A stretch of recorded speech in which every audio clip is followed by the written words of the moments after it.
बिस्मिल्लाहिर्रहमानिर्रहीम। तो आज हम फिर रेस्पिरेशन की ना मार्किंग स्टार्ट करने लगे हैं। इसके अंदर से एक एससीक्यू आना है और 7 एमसीक्यूज़ आने हैं, तो तकरीबन 12 नंबर का पेपर आना है आपका।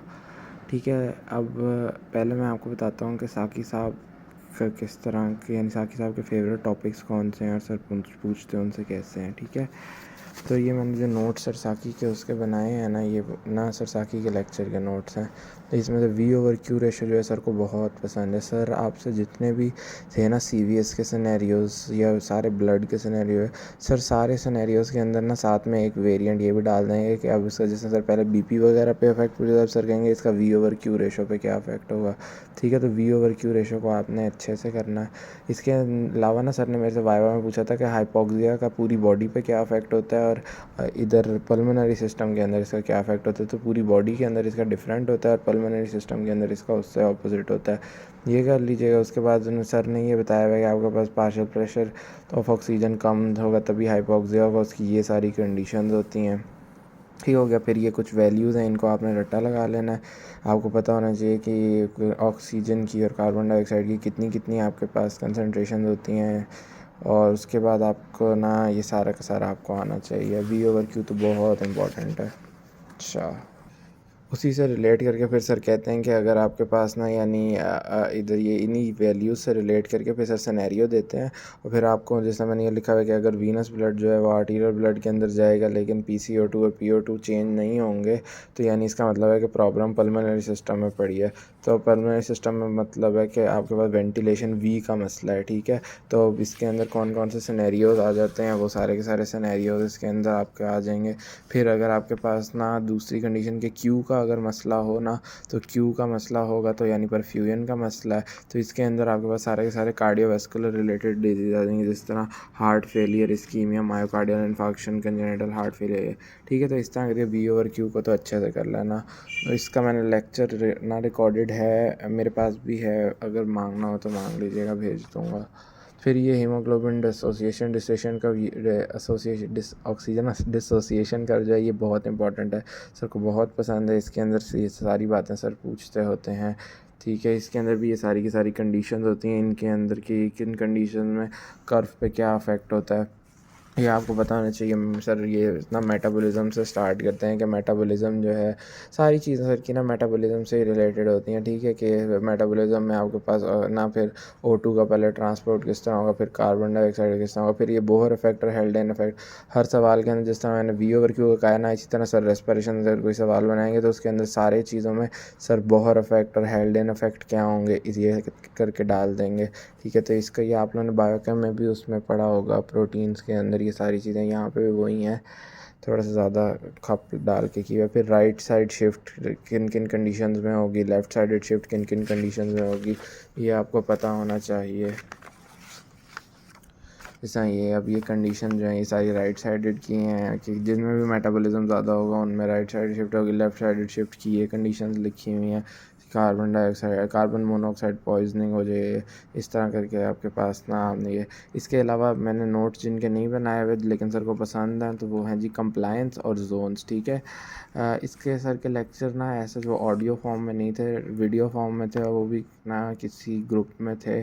खैर अब वो मेरे पास भी नहीं है, पता नहीं किसी के पास हो तो उससे मांग लीजिएगा। लेकिन ये कंप्लायंस का भी आपको कंप्लायंस के अंदर सर पूछते हैं कि आपके पास ना अगर बंदा जो है वो ना ड्राउन कर रहा है, बंदे का वो पानी में चला गया, तो अब उसके लंग्स की कंप्लायंस पे क्या इफ़ेक्ट होगा। तो अब लंग्स की कंप्लायंस जो है अब आपको पता होनी चाहिए कि पानी में जाकर ना कंप्लायंस जो है वो बढ़ जाती है। रीज़न बतानी है आपने, उस वजह अक्सर लोग, मैंने भी अपने टेस्ट में भी कम कि कंप्लायंस कम हो जाती है लेकिन कंप्लायंस बढ़ जाती है पानी में जाके। ठीक है, इसके अलावा जोन्स जो हैं, ये जोन्स BRS वगैरह में ना थोड़ी सी ना चेंज करके लिखी हुई हैं, आपने गाइटन से ही करनी है, गाइटन में जो बात लिखी है वही करनी है।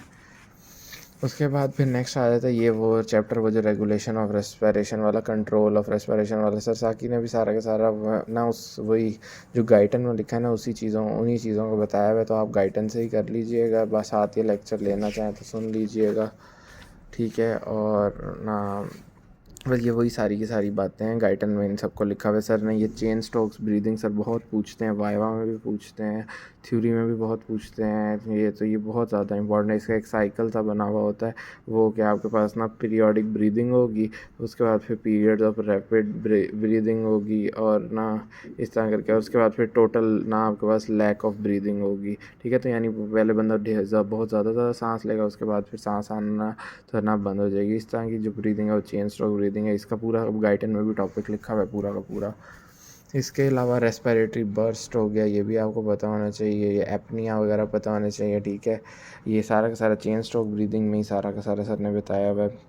और ये आपके पास जब ये हो तो आपको indicative of very severe sort of cardiac failure, जब वो बंदे वेंटिलेटर पे होते हैं तो जिस इसी तरह की सांस आ रही होती है, वो जो लंबी लंबी सांसें ले रहे होते हैं, फिर सांस रुक रही होती है। ये तो ये सारा वही चाहे हमारा उसमें स्टैंड अप में यही सवाल था शायद, अगर अभी तक पेज मेरी गाइडन पर लगा रहने दिया आप लोगों ने तो शायद वो नहीं है। यहाँ पे मैंने अपना स्टैंड अप का पेपर लगाया हुआ था, उस स्टैंड अप के पेपर के अंदर ना वो था क्वेश्चन, तो आप लोगों को मिल ही गया होगा। खैर उसकी मैंने क्योंकि वैसे भी तस्वीर बना के भेजी तो थी, तो ये अब आपको ये पता होना चाहिए। ठीक है, और उसके बाद नेक्स्ट जो चीज़ आ रही है जो कि बहुत इंपॉर्टेंट है, सर साकी को बहुत पसंद है, वो है ऑब्स्ट्रक्टिव और रिस्ट्रिक्टिव लंग डिसीज़। इनका डिफरेंस आएगा, आपको करना है। ठीक है, अब इसके अंदर ना सर ने ये जो पढ़ाते हुए ना बताया था कि एम्फिजिमा जो है वो रिस्ट्रिक्टिव डिज़ीज़ है, लेकिन ना आगे भी किताब में भी देखें और हर जगह देखें ना तो आपको यही मिलेगा कि एम्फिजिमा जो है वो ऑब्स्ट्रक्टिव डिज़ीज़ है, और पेपर में भी सर ने एम्फिजिमा को ऑब्स्ट्रक्टिव ही चेक करना है। ठीक है,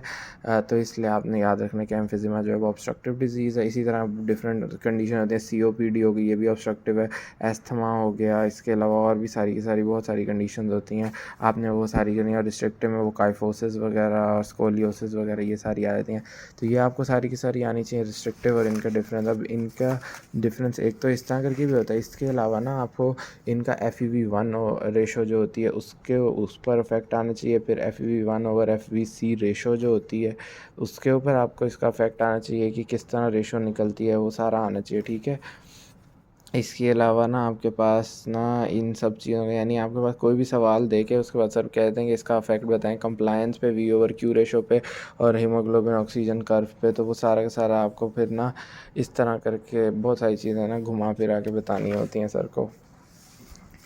और फिर आपका ना इन चीज़ों में रिस्ट्रिक्टिव डिजीज़ का कंप्लायंस पे क्या अफेक्ट होगा ये आपको बताना है। और ना यहाँ पे भी वही बात है कि इसी जो ऑब्स्ट्रक्टिव डिजीज़ है ना इसका कंप्लायंस V/Q रेशो और हीमोग्लोबिन एसोसिएशन कर्व पे क्या अफेक्ट है, तो ये सारे अफेक्ट्स बताने, ये मैंने एंड में करके भी थोड़ा सा बना के ना लिखने की कोशिश तो की थी, बस बहुत मैंने रफ बनाए थे ये नोट्स, बिकॉज टाइम मेरे पास बहुत कम था लास्ट ईच के डेज से जिनमें मैंने ये सारा किया था। और फिर जो ये न्यू कॉन्सेप्ट्स थे मेरे लिए, तो मेरे लिए बस ज़्यादा नीड बनाने का टाइम नहीं था, बिकॉज मुझे पूरा पूरा दिन एक लेक्चर लेने में सर का समझने में लग जाता था। तो ये देख लीजिएगा, लेकिन अब आप लोग ठीक है, ये सारे इंपॉर्टेंट सवालात थे जो सर साकी पूछते होते हैं। इसके अलावा हम अगर अब इसके अब मैं ज़रा नेक्स्ट वीडियो में बताता हूँ।